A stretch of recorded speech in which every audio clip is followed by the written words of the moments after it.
Welcome to Land of the Bible. I'm your host, David Sussman. This week, we're going to go on an adventure in the Hula Valley.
In the northernmost reaches of Israel, along the Great Syrian African Rift, lies a land of stunning beauty and deep biblical significance, the Hula Valley.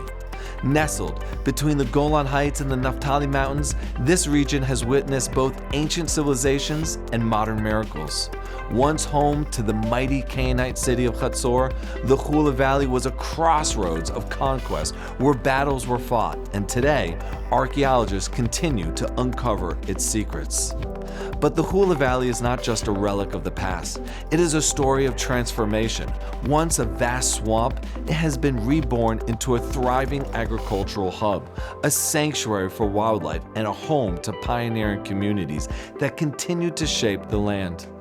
Today, the Hula Valley is one of the most important migration corridors in the world, where millions of birds make their journey between continents. From biblical history to ecological wonder, this land remains a bridge between the past and the future. I'm David Sussman, and in this episode of Land of the Bible, we will explore the ancient ruins of Chatzor, the pioneers of Rosh Pina, and the stunning landscapes of the Agamon Lake. Join me as we uncover the incredible history and renewal of the Hula Valley. We're here at Tel Hazor National Park. This site is one of the most significant biblical sites of ancient Israel in the north. Its history spans more than 4 millennia, dating back to the ancient Egyptian dynasties, all the way up into the Mesopotamian regions of the kingdoms in ancient times. There are very few sites around the world, and especially here in the Holy Land, that show us such a vast and wide range of civilizations spanning so many years.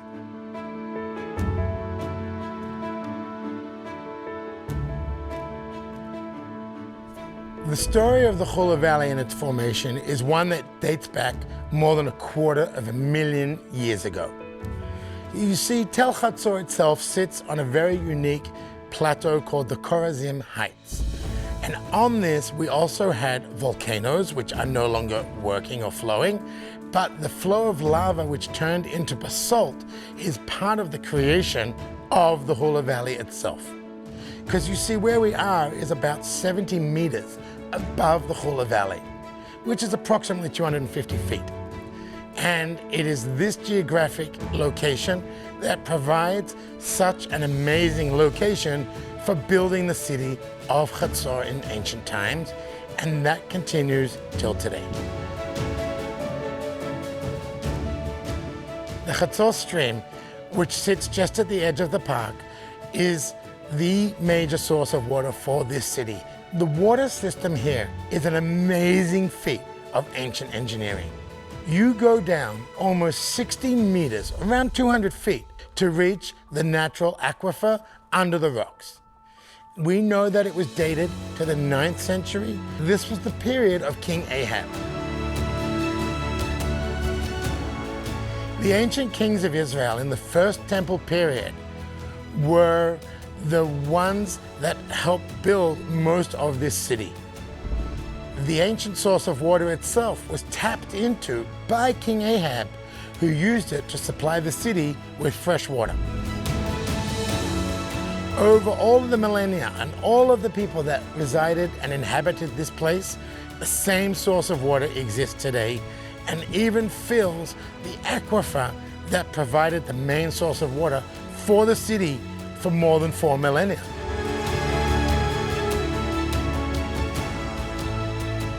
The ancient city of Chatzor is the largest archaeological site in the north part of Israel and is one of the most significant sites of ancient Israel, especially when we're talking First Temple period.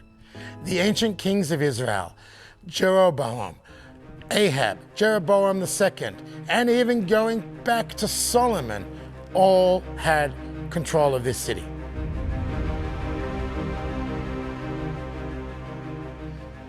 The major routes that took through here came on the Via Maris. The Via Maris was an ancient coastal road that brought trade routes from ancient Egypt in the south and the west all the way up to the north into what is today Syria and Iran, what was then Babylon, Mesopotamia, Assyria. And that is still relevant today when we talk about the ancient trade routes and where ancient archaeological sites are discovered. The ancient city of Chatzor was a prominent Canaanite city.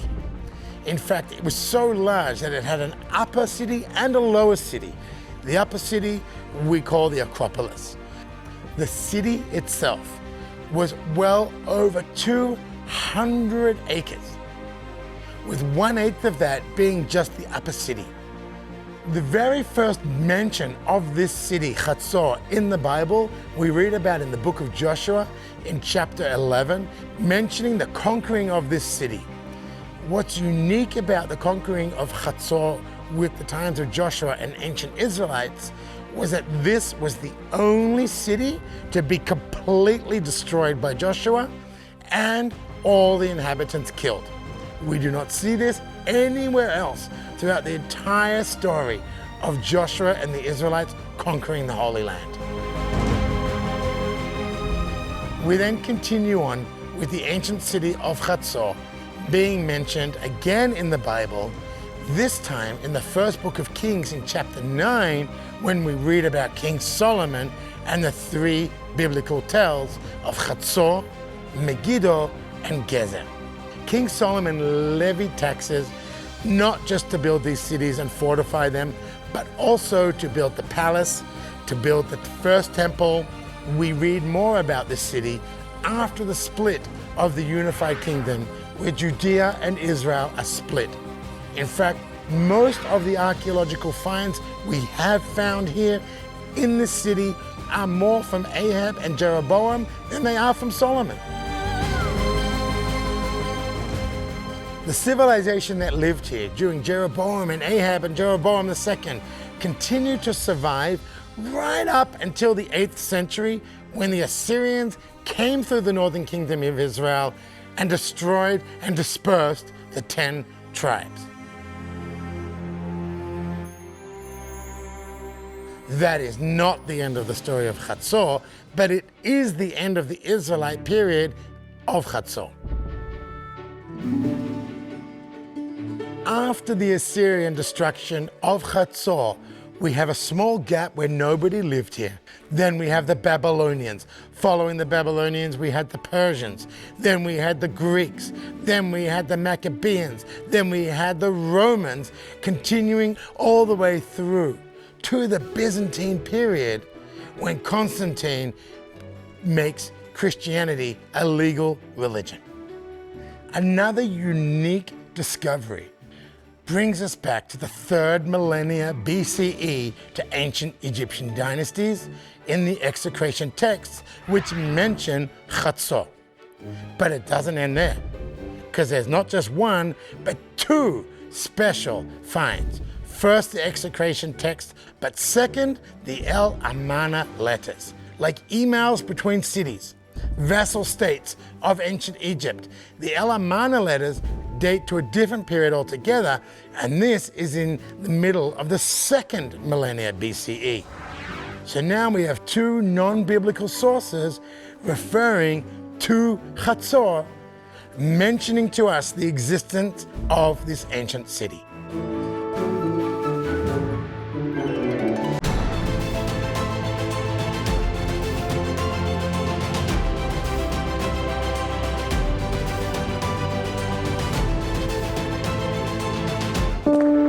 Imagine walking where Jesus walked, where faith comes to life.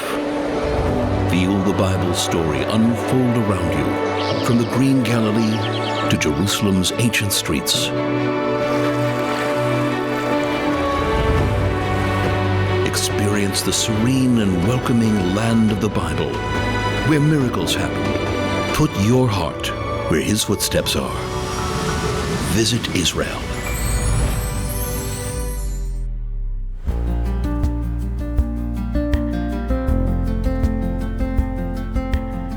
I'm here at Rosh Pina, right on the Hula Valley, one of the very first pioneering settlements of the 19th century. Here we're going to discover what happened, who lived here, who built the place, and how it's begun to thrive in the modern era.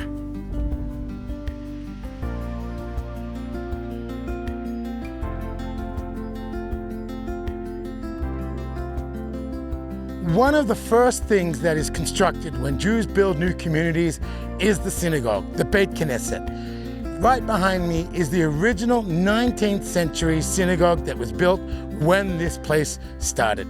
And it's still standing and still in use over 120 years later.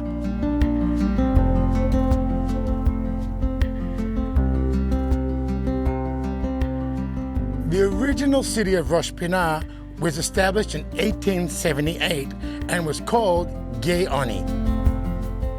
The original name, Gei Onim, literally means the valley of my stronghold.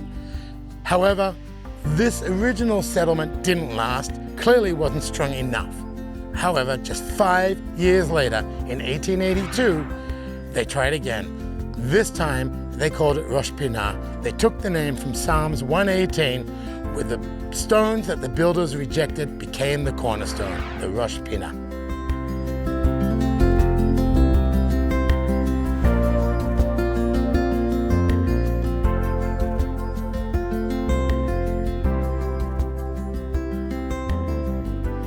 This beautiful, quaint street that I'm walking on right now in Hebrew is called Rehov HaRishonim, literally meaning the first street, and that's what it was.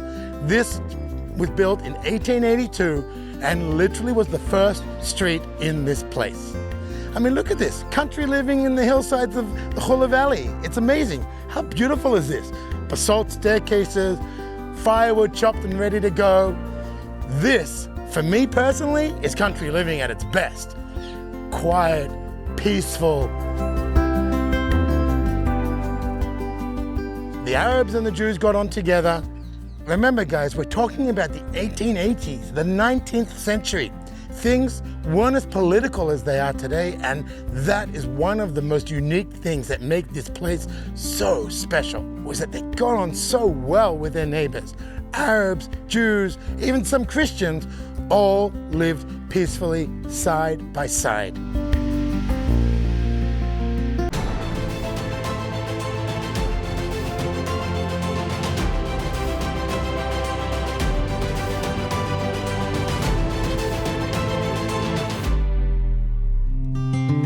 We just got to Agamon Hula. This, for me, is one of my favorite nature spots in the entire country.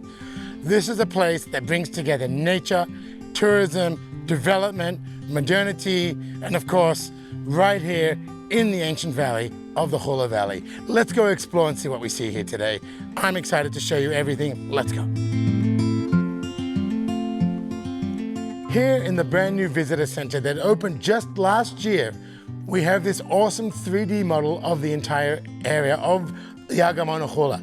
What is going on here is a great little 3D light show giving us the story of the entire site, its development, right up until today. One other thing that they also included in the new visitor center is this great multimedia display. As you can see, it's set up for lots of people, and this is fantastic for the kids. They can come on in, answer some questions, learn about some of the wildlife that exists here, some of the birds that fly past here, and of course, in today's modern era, what kid doesn't want to be looking at a screen?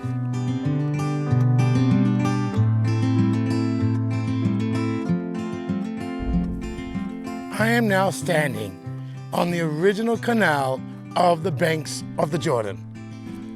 This was the original route that the Jordan River took that came through the Hula Valley, created the swamp, and continued on the other side towards the Sea of Galilee, the Kinneret, which would then, of course, continue south down the Jordan River all the way to the Dead Sea. Right underneath me is still the Jordan River, the original route of the Jordan River. And right here is the point where it connects to the Agamon Hula Lake and fills it up.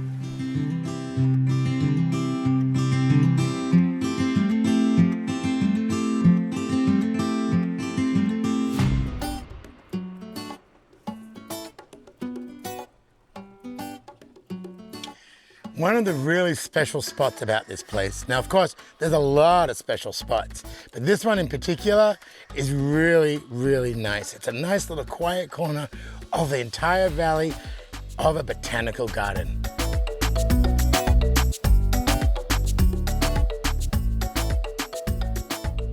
The botanical gardens that we're walking into right now were specially designed to show everybody what plant life lived around the swamps that were here in the past, that many of them are extinct.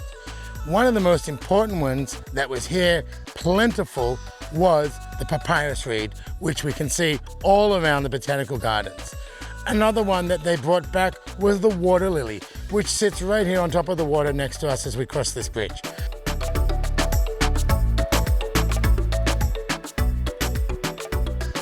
One of the goals when they designed the botanical garden here was to reintroduce extinct plant life.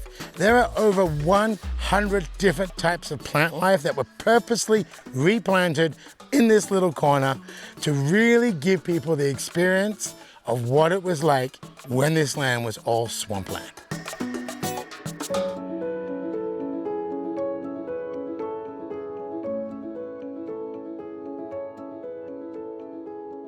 Agamon Hula, where we are right now, actually opened officially in 2003. But what was here before that? Well, that's a wonderful history of pioneering spirit, Israeli chutzpah, and of course, wonderful ingenuity. The entire Hula Valley, where we are, was a major swamp.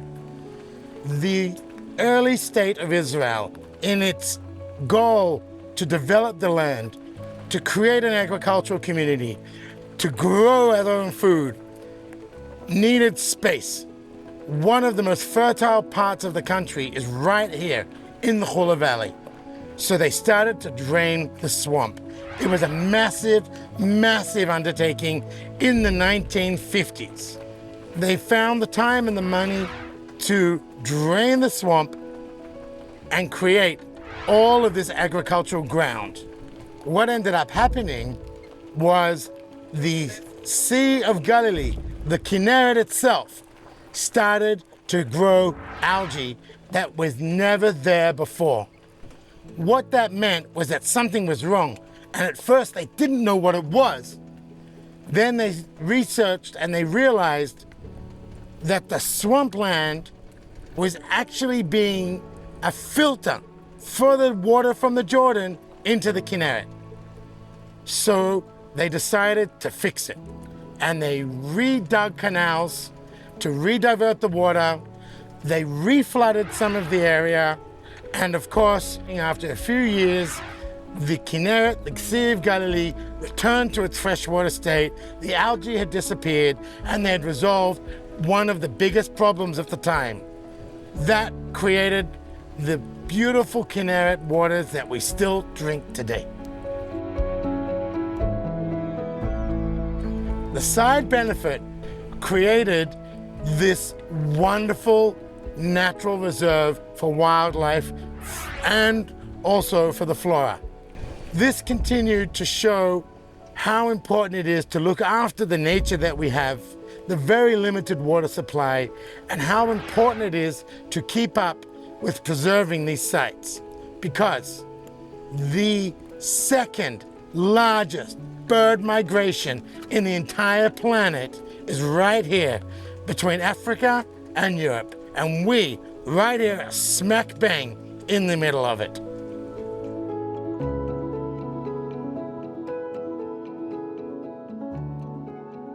A Apart from providing a sanctuary for the millions and millions of birds that cross over this way twice a year between Africa and Europe, the reclaimed swampland has brought back the biodiversity of the Hula Valley, such as swamp cats, corfu, insects, plant life, water buffalo, and many other animals that now have a safe haven here in the Hula Valley, and the biodiversity that this place has brought us.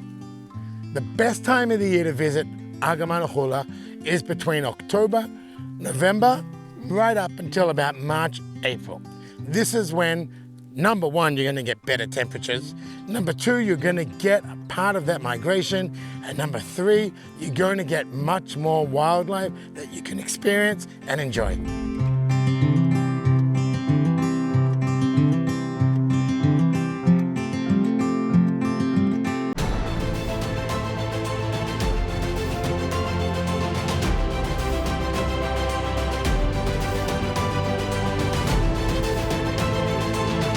I will bless those who bless you, God promised Abraham.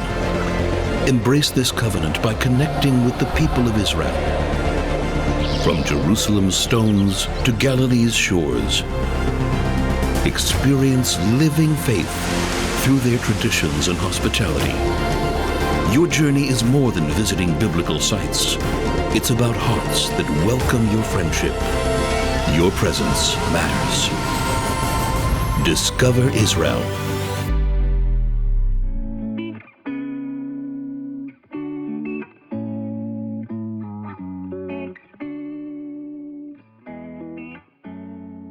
We're back here in Rosh Pina. We're here to discuss how this early 19th century pioneering community was able to transition themselves into the modern 21st century. But to do that, we have to go back to the beginning of the community's growth. Rosh Pina was the first agricultural moshava, which translates to village, here in the land of Israel, ever. The idea was simple: reclaim the land, grow produce, be independent, help build the land of Israel back up for a Jewish homeland. Through a lot of hard work and persistence, the achievements of the people here in Rosh Pina eventually gained the attention of none other than Baron Edmund de Rothschild, who in 1885 took upon himself the patronage to support this community. With his assistance, the people here were able to continue to build, grow, and develop and thrive in the north of Israel, right here at the edge of the Hula Valley. One of the things that Baron Rothschild did to help the communities, not just here in Rosh Pina, but all throughout the land of Israel that he supported, was to install agents. These agents in Hebrew are called kidim, pakid, and their job and their role was specifically to be there for the Baron himself, to help administration-wise, to help with the distribution of stipends, but also to help educate the community who were in the process of building an agricultural lifestyle. And this was one of the major things that Rothschild did to make sure that this mission was going to be a success. Right behind me is that agent's house right here in Rosh Pina, still standing over 120 years later.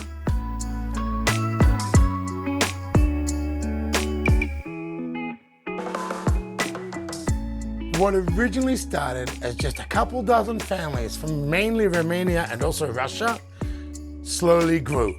By 1922, now within the British Mandate period, a census was taken. Here we found 468 people living here, 460 of which were Jewish, 4 were Muslim, 4 were Christian. That continues, and today the modern city of Rosh Pina is host to thousands of residents. The city continues to grow right here on the edge of the Hula Valley.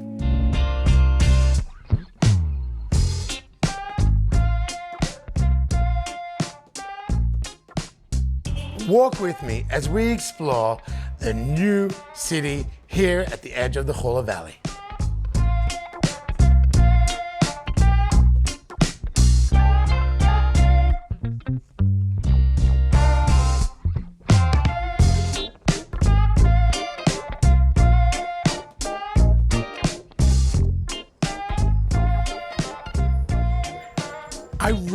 love walking around this town.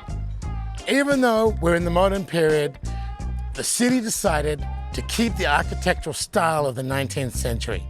And with that, we keep the quaint, the feel, the ambience, the vibe of this pioneering community. And that's one of the most beautiful things I get to experience walking around here.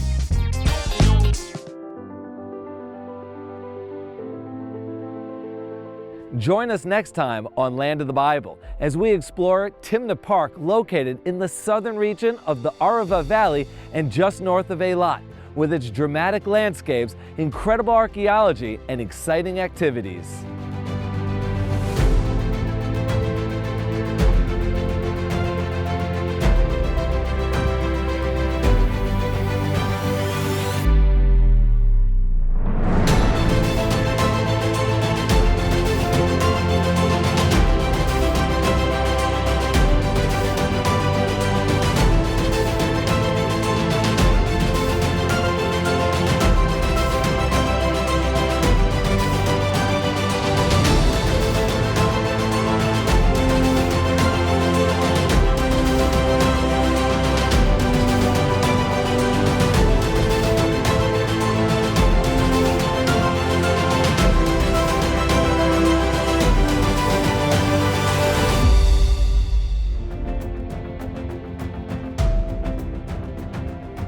The Hula Valley is a place of renewal where nature and history intertwine. From biblical battles to conservation success stories, this land continues to shape the story of Israel. Thanks for joining us, and make sure to join us next time as we connect you to the people, places, and land of the Bible.